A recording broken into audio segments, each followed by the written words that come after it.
Are you a real estate investor looking to sharpen your skills or a newbie looking to become one? You're in the right place. Welcome to Where Should I Invest? Real Estate Investing in Canada with your host, Sarah Larby.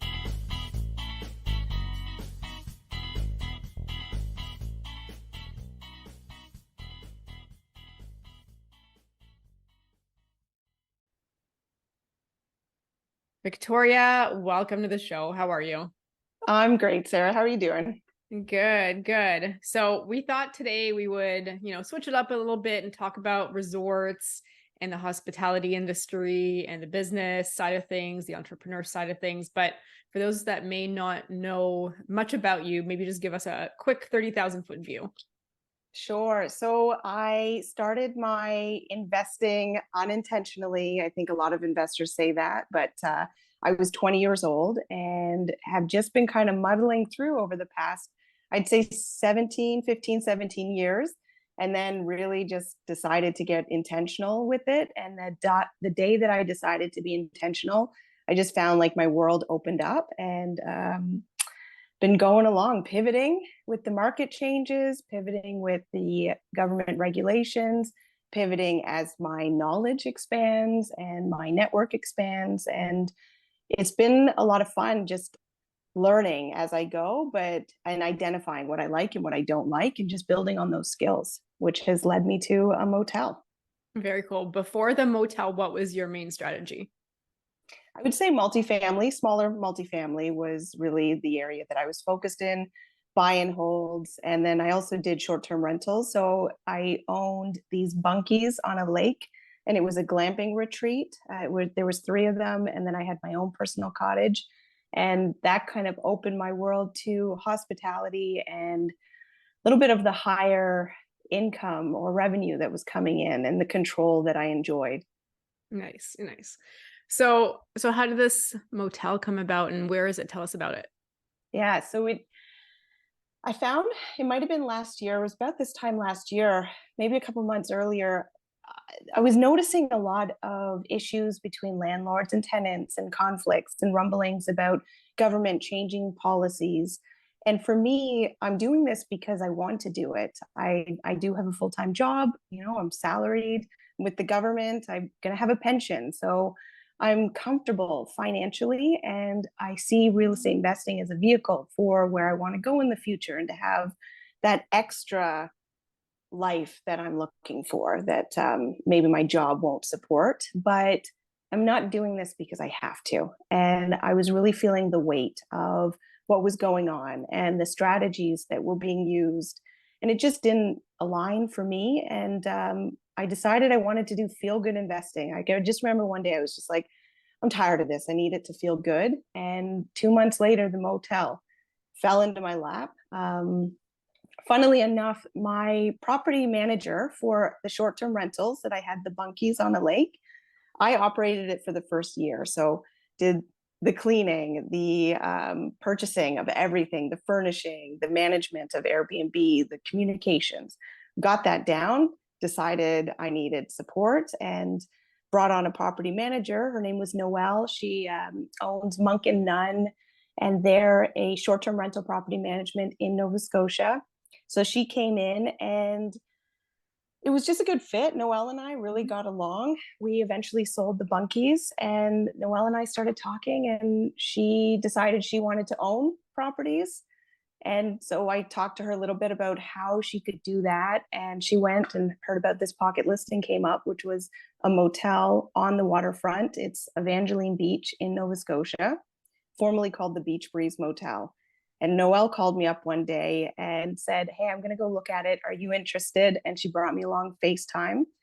We knew the second that we got there that it was a gem. And that's where it all started. Very cool. So your original Airbnbs, just for geography purposes and understanding if you're remote and managing remote, where do you reside? And, where was the initial Airbnb where you originally found Noelle? So I reside in Ottawa, but I used to live in Nova Scotia. So when I first purchased the bunkies on the lake, that I was already living in Nova Scotia and I was about 30 minutes away. So for me, it was pretty easy to manage in person. And we were also staying at the cottage. So I had good eyes on the property. When I was relocated to Ottawa for work, I decided that I would manage remotely, but I brought Noelle on. And there was a time a big tree, to be honest, fell down and literally inches from our cabin. And I remember thinking, again, I don't want to deal with this, and decided to sell the bunkies. And so it was a pretty last minute decision, but I'm really motivated by, what feels good to me and my instincts. So I found a great buyer. We're actually friends. She comes to investor meetups here in Ottawa. Like I'm still connected with her, but I found her privately, and she purchased the bunkies. So when I moved to Ottawa, I was still investing long distance. So I got really good at doing the investing, building the team, but these were multifamilies, long-term buy and hold. So the renovations would happen without me on location, but then we would stabilize and I would manage from afar through a property manager. Having the motel, much more in depth to that. And that's where partnering with Noelle, her being the boots on the ground, and that's how we divvied up the responsibilities. So Noelle does the boots on the ground management, and she's an interior designer. So, brought in her design. And then I do all the business management, the marketing for the motel, all the financials. So it's a really good fit for us because I don't need to be on the ground for that. Yeah. You complement each other with different strengths. Perfectly. People. So exactly. So when you bought the motel, so you bought it off market, was it actually finished and running, or did you have to re-renovate it, or was it just a decor change? It was outdated and needed major renovation. So it really wasn't kept up. It was about 40 years old. The previous owner had owned it since 2016, but really did not maintain it. So if you went on Google reviews, we're averaging about a 2.5 star at the time when we looked, because that was part of my due diligence, was to read the reviews to see what type of issues customers were bringing up. And we actually ended up purchasing it. It was on market. We found it when it was a pocket listing. So just before it went live, we were there and we ended up competing in offers, even though we were the first to see it and we put an offer in immediately. It was a pretty hot commodity, and we weren't even the offer that got selected at the time because I was pretty sticky with my numbers and I didn't want to go above. Like I usually will set that based on the knowledge that I have, and would not go above it. The owners selected somebody else and asked if we would be interested in being a backup because they knew of us. That's the beauty of Nova Scotia. Your reputation follows you. And I was already known as an investor and a solid investor in that area. And Noelle was already known as the solid property manager. So the owners knew that we were a good fit. We just didn't bring the highest bid. Right. And I'm gonna guess that one fell through and then they came back, but let's hear the story. Yeah, it's pretty good. Like you look back and you don't know, and then in hindsight, I'm really pleased the way that it panned out. I found out when the first buyer's conditions were up, and it was 3 weeks. So I knew instantly it's a commercial property. 3 weeks is not going to be long enough unless they're paying cash for this and have no conditions on there. And I already knew they had conditions because they had that 3 weeks, and financing was one of them. So what I did was I said we would be by the way, for anything commercial, just anybody that's listening, just the appraisal on its own will take about 6 weeks, I would say, at a minimum. So, like you said, unless they were paying cash, like an appraisal will take you 6 weeks. This is why we can't close in 3. We can't remove conditions that fast in 3 weeks. Yeah. I was really happy when I heard that. I was like, absolutely, we'll be back up. But our offer for backup is over. It expires the day after the conditions were. So I did not want to incentivize the seller to extend conditions because I knew that the first buyers would be looking to extend. And like you said, appraisal, environmental, all of that is going to take a minimum just to get them on site, let alone produce the reports. But I do have a good team there. So I have an appraiser that I work with, both commercial and residential. I had the connection with an environmental for the phase 1. My lenders know me well. I work with a credit union and lawyers, of course. So we had everything lined up. So that day I called everybody. I got everybody ready and I said, listen, I'm going to book you for, I think it was maybe 4 weeks out. I wanted to give a little bit of buffer. And I will let you know, like I was upfront with them, that we are the backup offer, but I'm pretty confident that we're going to be going into first position and get ready. So they were already booked. And then I notified the seller and I just said, listen, like we have everybody ready to go just to show that we're willing to spend money. Because a lot of people will put properties under contract and then kick some tires and they're not actually willing to spend money on the inspection, the appraisals and all of that. And they just waste a lot of time. So we really just wanted to demonstrate how serious we were to purchase this property.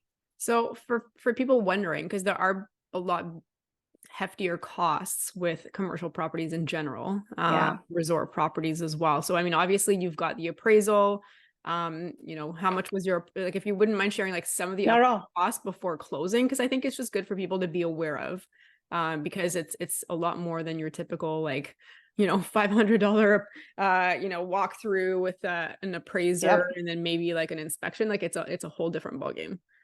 Yeah, if memory serves me, the appraisal I think was 2,500, either 25 or 35. The environmental's around the same as well. And then same with the inspection. So it's about $7,000 to do an appraisal, an inspection, and an environmental.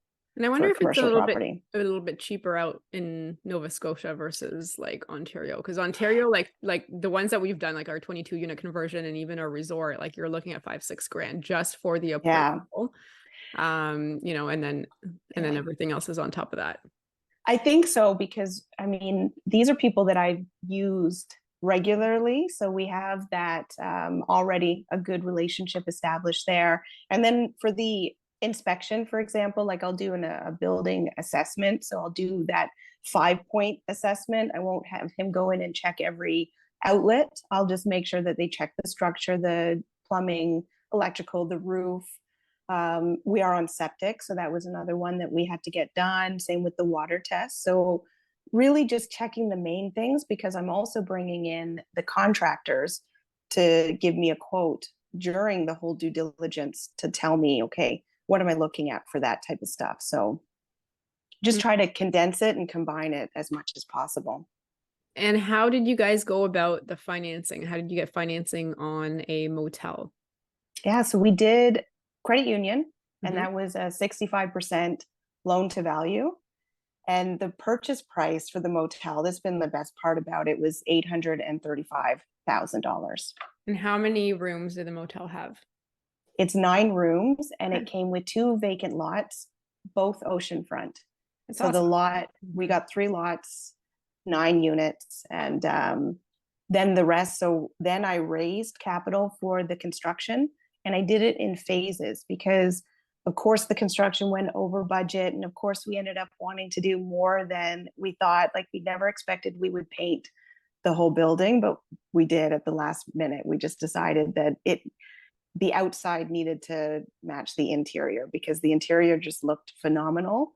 And the exterior was this gray siding that we plan to just keep for the year. And, our plan is to continue to improve it. We wanted to make it nice, but also not need to put all the bells and whistles first year.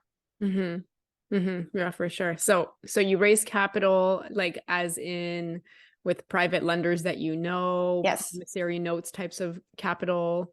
Yes, yeah. Okay. So we had enough margin, and it was promissory notes. We did unsecured for the motel, and it is all people that I know. And we have actually people who are in Nova Scotia who are seeing the motel every single day. And so it's pretty cool to be able to create this family atmosphere. So we've got like the Breeze Motel family, and it's people who supported the motel. And again, with the phases, we were able to not need to go big chunks. It was able to get like a little bit here and there as we go through. So, what would the deposit be for the construction costs, and then maybe like midway through, and then the end. So it ended up being about 3 phases. Okay. And can we find out from you like what, so you purchased it for 800, what was the reno, total budget? So the reno came to 150,000, and That's not we bad. had no, not bad at all. Like we really tried to. If you see pictures of the motel, it's very simplified, but very chic, clean, updated, like very breezy. Hmm. Tried to preserve as much as possible. Like we preserved the flooring. The major cost that came to us was the bathrooms because there was condensation built up, which we didn't anticipate until we started taking walls apart, and we had to update the plumbing as well. So we made the call to update the entire plumbing, Okay. because the worst thing is if they gave us, I guess, like maybe 5 years to do it, and we just said everything is ripped up now, you might as well go Yeah. ahead. But Yeah, it's just easier to do it versus getting plumbing calls left, right, and center as you have guests coming. yeah, So, yeah, okay, so yeah. you're in So it for, let's just call it give or take a mil with furniture and a bit, right? 75,000 for furnishing. I think even just under, like we had Wow. budgeted Okay, out for nine. 75,000, but we did it under. And then some rooms we were able to furnish with under 5,000. And we originally were thinking it was 10,000 a room. Originally we went 20,000 a room. It was nuts. And we just kind of whittled down, but it goes to show, what's it called? That scope creep, like when you're doing renovations, you can do scope creep where you think that you're going to add this and add that. And it all at the time doesn't seem like a much, but adds up in the end. It does. Well, Yeah. that was happening with the furnishings with us. So we really just tried to dial it back because I had that fear of that what if, like, what if we don't get bookings? What if we have to be Mhm. able to make our payments? That was so important to make sure that we had all those safeguards in place. So I would rather not have a luggage rack in every single room to make sure that we were keeping the budget on track. And Noelle did a phenomenal job. She was able to go under that budget and still produce something that is better than we expected for the interior. Amazing. So did you refinance it yet? Not yet. No. Okay. So our 1 year is up. We do have a loan that's coming out through the BDC. So that's one that's going to help with the investments. And then the refinance will happen next. And our 1 year is around November. And we're not in this space where we have to do it. We're making great revenue, more than again expected. And so all the bills are getting paid. So I'm just going to take it like one step at a time. But I've started that conversation about the refinance, and what's been recommended to me, it's called a blend and extend. So that's what I'm going to be looking at, and seeing if we can continue, because we have a really good rate Well, yeah, because with sometimes credit union. you don't want to break it I with don't the want rates that they to. have right now. I do not want to break that. So yeah, just in that exploratory period of finding out, okay, well, what's the next best move? Yeah. Because we have increased the value now, and I want to confirm that it has been increased to what the appraisal, the as complete, was given.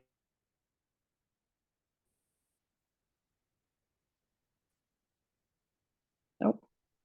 Oh, I think I lost you there. Yeah, sorry about that. I'm back here. Okay. I'm full bars. Okay. No worries. Maybe just the last part. Maybe that last sentence. Okay. We Yeah. were So just talking about the appraisal. so because we were given the as complete value when we had the appraisal done, we gave our business plan, we gave the numbers that we expected and the costs that we expected for renovation.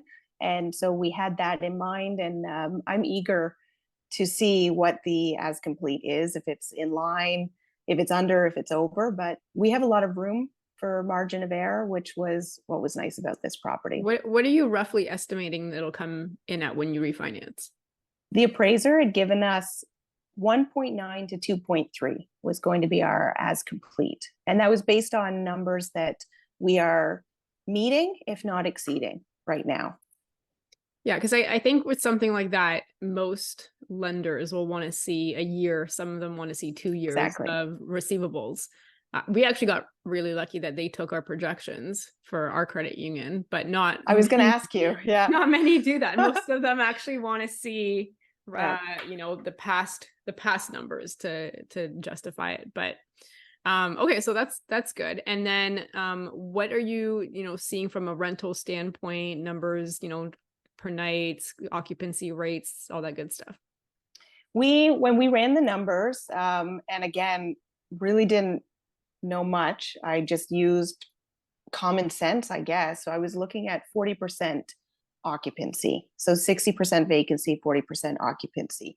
We're not exactly year round. I think we're going to shut down maybe 1 or 2 months around January, February, like the really cold months. But we're actually talking about if we want to do more of a medium term for Mm-hmm. 2 months for somebody, because it's such a shame when you have rooms and you could house people and figure something out like that. So that's one of the things that we're talking about. But from a occupancy rate right now, like we're at around, I didn't check the numbers exactly, but it would be around 60-70% occupancy right now. Like our weekends are fully booked, and Mm-hmm. then our weekdays are around 50%. So I would probably average us at about 70%. Mind you, it's high season, it's the Yeah. summertime, but we're all direct bookings. So we haven't done any bookings outside of our website. And now we're moving into, this was a lesson learned, but don't change booking platforms in the middle of high season, because last week we decided to do that. And it's just been hyper vigilance, making sure that we're not getting double booked, and all the automation is happening because we're fully automated. But for numbers, for price point, we have 2 suites that we offer at $395. They're direct ocean view rooms. They come with an extra like sunroom and a small kitchenette, and that's very comparable. Like we did our comparisons around there. And then we've got our double rooms, which we charge $225 per night, and we just brought them down to $195 during the weekday. So weekends we keep them at $225, and we're just kind of playing around. Mm-hmm. Again, another benefit of owning a motel is that I can change the prices any day I want, and it's all based on supply, demand, the quality of the product that you put out there, the marketing. There's so much that you can do to influence the bookings. And Mm-hmm. so just having that ability, so we're having fun just playing with our numbers. Yeah. And I mean, I think somebody that has an Airbnb can probably do that as well on the platform, or like, Absolutely. short-term rental or whatnot. But definitely there is, especially with the, all the landlord tenant rules and regulations, and, we Bylaws. do have more control, and the bylaws that are coming into Yeah. play with, I think, many places with some limitations on some short-term rentals. And I wouldn't be surprised if in the next 5 years, like, it was all of Ontario or all of Canada that had some sort of Yeah. licensing fee or limitation or something along those lines. So the beauty of these resorts or motels or boutique hotels is that, they're zoned for that specifically. Right. So we're not affected by any of these any of these bylaws that are coming into play, because we're a commercial property actually zoned as a resort or a motel, which is Exactly. No, exactly. That control, it's so important. I'm realizing more and more how important that is to me, because like I mentioned, it's not something, I don't find that I have to do real estate investing. There's so many other things that we can do. I do love it. I know it well. And so it's easy to do. And it's important to be diverse and have different types of properties. But man, I like that control. Mm-hmm. Yeah.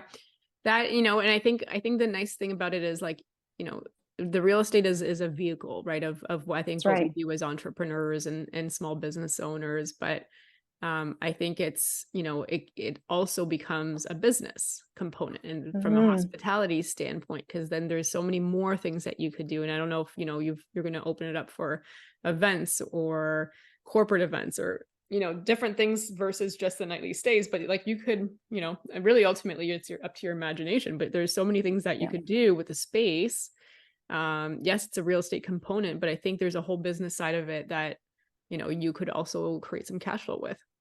Absolutely. We have we've started a link on our website for group bookings, because it's nice and small enough that you would have like family reunions or business retreats and that type of stuff. But we're getting a lot of requests for weddings. So we already have a couple of weddings in the books for next year, 2024. And it's such a beautiful backdrop because we've got Blomidon and you've got the bay is right there, the ocean, you've got everything.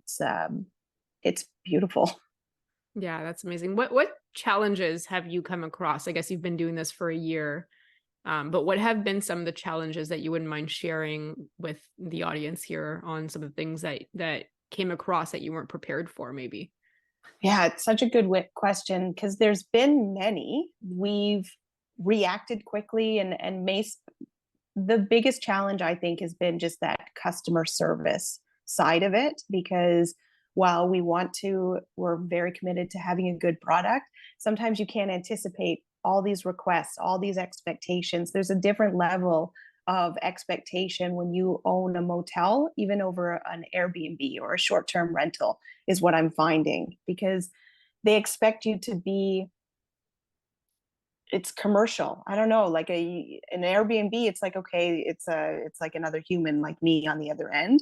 But when you're a motel and you're a business, they want a phone number, and we don't have a phone number. And so we get that comment in the email quite a bit, and it's just being able to manage it. Right now, it's Noelle, myself, and our husbands that are really managing it when we get email requests in. So that's going to change eventually, but we're trying to keep our costs down until we make sure that everything is stabilized, and then we'll start introducing more support and more people. And we're going to start looking at government grants and bringing in students and just monitoring. But yeah, the customer side, it's also very tough for me being away. Like, I want to be there. I want to do walkthroughs for that quality control. I want to support Noelle. And then understanding, like, from the business side. So that was actually quite a challenge, navigating a share sale and understanding that side of it. So understanding that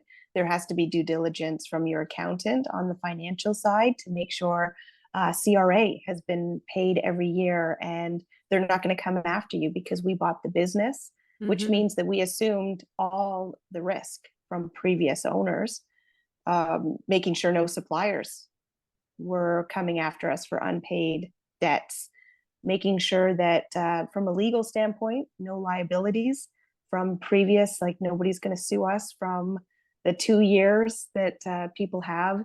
You're really doing an investigation to see if there's any red flags that could indicate that possibility, even if you're putting indemnity, I think is what they call it, inside the agreement. The sellers could have left the country. They could have gone somewhere. It's only as good as the people that you're suing on the other end. Yeah, I know, you're right. Like all the service contracts, right, that they might have had set up since it was a running motel prior. That's right. Yeah. And all the accounts that they were operating. Somebody asked me the other day, would I prefer to start from scratch? Like, if I purchase another motel, would I prefer to just buy the asset and start from scratch, or buy the business? And it's a tough call, because people buy businesses thinking because you're already getting a head start and you're getting clients and established, but you also take all of the skeletons in the closet. And this was an older couple. They did not have sophisticated accounts. They said that they didn't have access to any of their accounts. So, the Facebook account, TripAdvisor, any of these booking platforms, I either had to contact them directly, not the seller, contact the platforms directly and submit. And you have to give all these paperwork. You have to give proof that you're the new owners to get that. So that was a big headache that we prefer to just start on our own. But then you've got all these pictures from the motel and what it used to be, or you've got reviews from people who stayed. And ways that we dealt with that is, like, I literally wrote to just about every review. I mean, I had somebody help me do it, but I had a canned statement for them to say, like, so sorry that you had that experience. It's under new ownership, inviting them back. Like, we're offering discounts. We're trying to make amends for anybody who had a bad experience. We also changed the name, and we were it was strategic. We changed the name enough that it went from the Beach Breeze Motel to just the Breeze Motel. So it was enough for us to just differentiate ourselves from the previous one, but not completely remove it so that people wouldn't recognize it. Because what I'm found is that it's a staple in the community. And people have been so supportive that we've come in and freshened it up and brought new life to it, because that's been the best part about that. That is great. Yeah. So you've got, I mean, that's a great marketing strategy. Just going back, if you're taking over something that's already been running and connecting with the prior guests. Yes. That's huge. Like, did many of them take you up on the offer? Nobody has written back. No, Not one. I'll try not Okay. to take it personally, but yeah, it's funny. Hey, like not one person has responded. Another marketing strategy that we did, which was unintentional, but was TikTok. I thought that was crazy that the type of response that I got on TikTok, it was the day after I had an account and I was, kind of in and out of it, not really committed to it. I put a lot more into my Instagram account when I'm connecting with people there. And I just play with TikTok. And so one day after visiting the motel, I filmed myself in my car talking about the motel and just saying like I was just in a cold, unheated motel. It was winter. It blew up. And the thing that made it do that was because I tagged the location. And so then everybody in Nova Scotia got, I guess, that came across that post that I did. And everybody was just like, oh my gosh. And now that's where I lean in. And I can see like we're getting so much traffic coming in from TikTok. And so I'm using that as a big marketing tool right now, but from a owner perspective. So I'm talking more about my experience on there. So they get to see behind the curtain a little bit on like what that's like. And that one, I'm tracking quite a lot of people coming from that platform. Okay. And any other marketing tools or things that you're doing? So TikTok's a great option.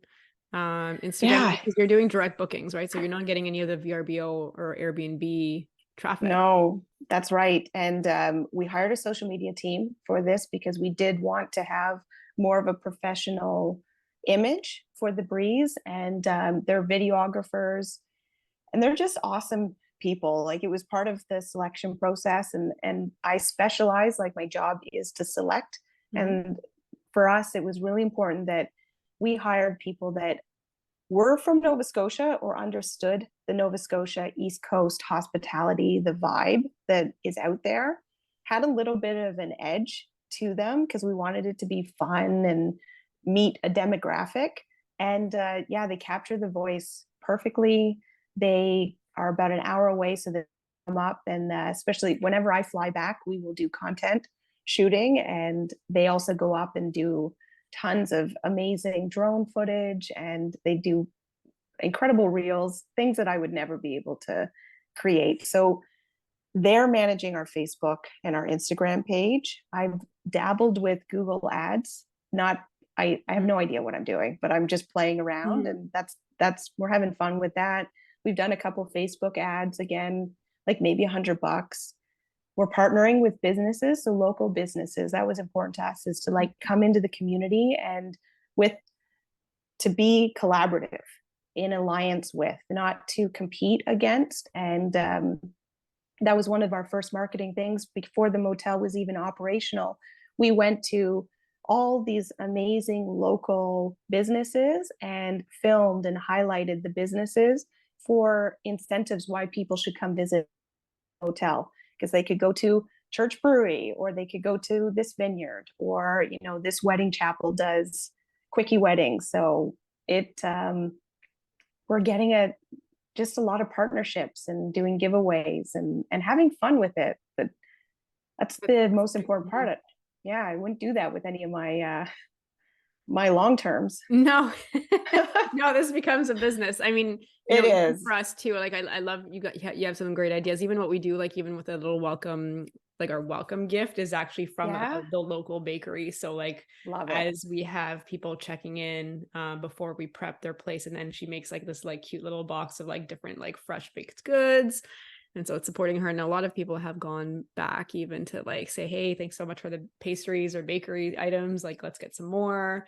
So that's Love that. good. But yeah, no, it's definitely a fun journey. And look at that. It's been like past half an hour and we like are just like, and we did look at, I know. I would love to interview you on yours. I think that would be a lot of fun. Absolutely. No, for sure. It is. I think the biggest message at the end of the day is that, this is super possible and you don't have to have expertise in hospitality. It's about aligning yourself with the people who can do the skills that you need. And so focusing on what you're good at and what you enjoy and experimenting. But I'm going to be doing more. I know that for sure. But you want to buy more resorts, more hotels, motels. Yeah. I think like motels, and I already have. Now that your name kind of gets out there, that they can see the finished product, so they can see, okay, that we're doing it, and we've got a little bit of a schmick. Things are coming our way, and so I'm working on 2 right now that super preliminary, but just fun. It's kind of giving a little bit of a new light for this. I'm also doing other projects, but that's the diversification, and everything has its place. And the fun part of it, right? The fun part. A lot of real estate, like I love it, but like it's also got its boringness to it, right? And so sometimes getting a resort or a motel or something, it like you can have fun with it for sure. Absolutely. Comes with a lot of extra stress, that's for sure. Yeah, I know. It does. It does. Not gonna lie about that. There is, until the people come, it's a lot of different moving parts, right, as well. And it's just like you said, the expectations, it's like similar to maybe your Airbnbs, but it's like that next level that you've got to then create experiences if you really want to, and again, it depends on what like hotel or motel or boutique resort you want to run. But like you talked about weddings, like we have, like corporate events and anniversaries and that kind of stuff. So, and the other thing is like, there's pros and cons because there's money to be made with working with vendors and doing the markups and stuff, but it's also a lot more coordination. Oh yeah. It just brings another level to it that wouldn't necessarily be under the investor hat, being like an event planner entrepreneur. Yeah, exactly. Jack of all trades, no problem. Yeah, I've I don't think I've ever done a whole lot of event planning other than in the prior when we used to meet for the Right Club back in the day, but it's it's a whole different ball game, because then you're like, and then I'd be scared to do the weddings, to be honest. I'd probably like pass that off to like an actual event planner. Yeah. By virtue of my location, I will not be involved in planning that wedding, but I will watch from afar and give all the moral support to the team. Yeah, no, for sure. And it's, it comes full circle. One of my first jobs was a cruise manager on one of those Toronto cruises. Amazing. And I was doing weddings all the time and corporate events all the time. So I don't have a ton of experience in it, but it's funny how it does come around, because I didn't think, you're like, okay, cool, a resort will be like Airbnb, but it's like, it's so much more than just a short-term rental, because there's so many more pieces. And even so much, even like, your staff, the ground staff, like we have staff every single day that come and check on it. And, there's a lot more to be done. I don't know how big your property is, but like we're on 6 acres. And so, it's much smaller than that. But yeah, no, like it's fun. Am I going to get another one tomorrow? Probably not. And let's get this one going first. And this is like, I think the difference maybe with mine versus like the one that you've got, you're like, you already all built up, right? So you're kind of like renovating inside versus like, I just bought 6 acres of raw land that there was nothing on except for like a house that needed to be torn down that we had to tear down. But, so then it takes a little bit longer, because now we've got 3 cabins, but we'll get to 9 and we'll have our main lodge, and like, it'll be amazing. But it's like the timeline is definitely quite different. Absolutely. And like, you've created something from scratch. Like, that's incredible. I can't wait to come see it. I really am excited you'll have to come when you're Ottawa's not too far. You're probably like not too far. 3.5 hours, 4 hours maybe. Yeah, no, absolutely. Maybe in the more of the fall timeline or something. But I just think it's awesome what you're doing, and I love watching it and seeing the pictures and just watching it grow and develop and seeing where it takes and evolves, right? Like we're waiting to develop ours because we want to see what the needs are and what people want and like and what we enjoy. So lots of different opportunities. Absolutely. There's a handful of us that have resorts and boutique hotels and motels. Like we need to all form a group I and agree. share ideas. Yes, we need commiserate together and we can inspire together, no pun intended, with yours. And Yeah. I think it's necessary because I could, typically I'll reach out to people when I need answers to something or I see somebody doing something and I'd like some advice on, but I didn't do that as much as I wish that I would have done because we hit the ground running and all of a sudden it was like poof.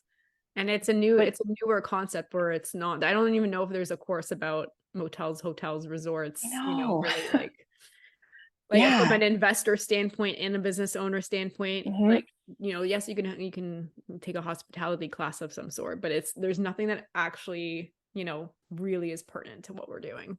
No, not in Canada, at least. Like I've talked to a couple of people in the US, but certainly not in Canada. And that is an issue because there are many different regulations and financing opportunities between both countries. So Canada needs one. Yeah. Or a mastermind. Let's just all put our brains together. And I love it. Instead of cottage hopping, because I like to go cottage hopping, they're like, we do like my cottage and our friend's cottage. Anyways, but we could do like resort hopping and just like, I love that. Yes. And host each other, right? And be able to give quality feedback, feedback, so it's lots of exciting things to happen and it's a cool direction to go. So I think so. Well, if you guys have a resort, reach out to us because I think I don't think I'm going to be spearheading this group because I've got way too much stuff, but we'll find somebody to spearhead the group. But like, if you guys have resorts, reach out. We'll get you in the mastermind group. You have to have a resort though, or like a motel or a boutique hotel or something like that. Because we do want to keep it, I think, fairly small, but I think it'd be fun to just help everyone out.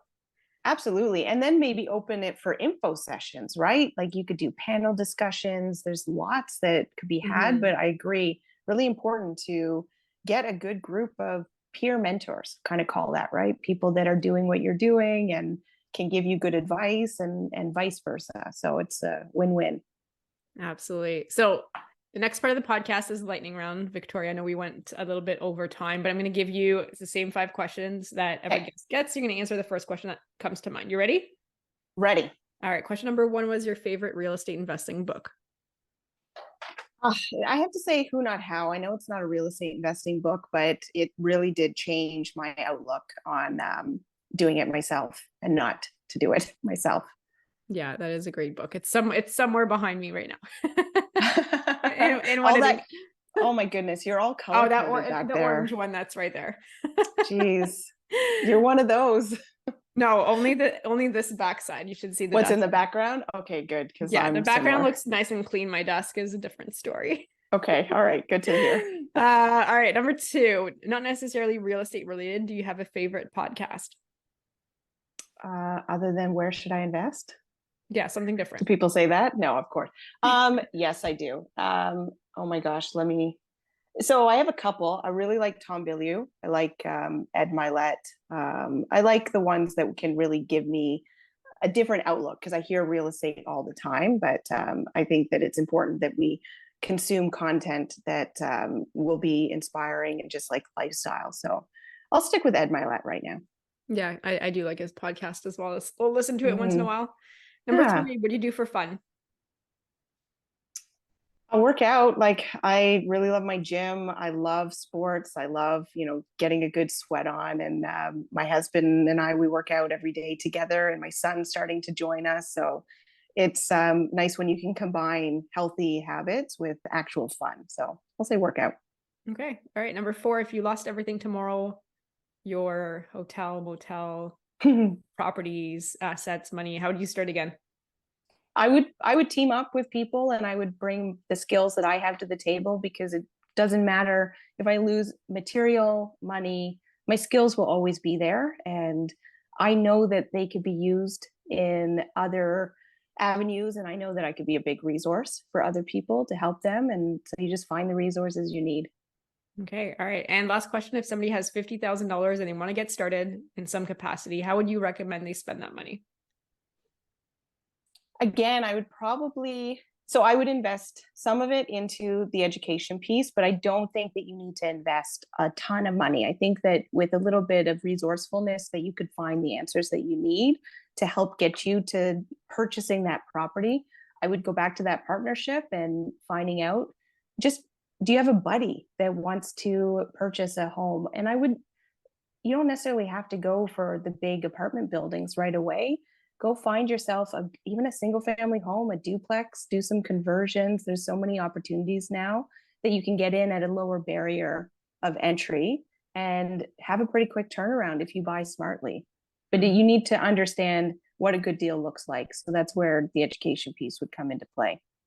Awesome. Great answers. Victoria, where can my listeners reach out and find out more?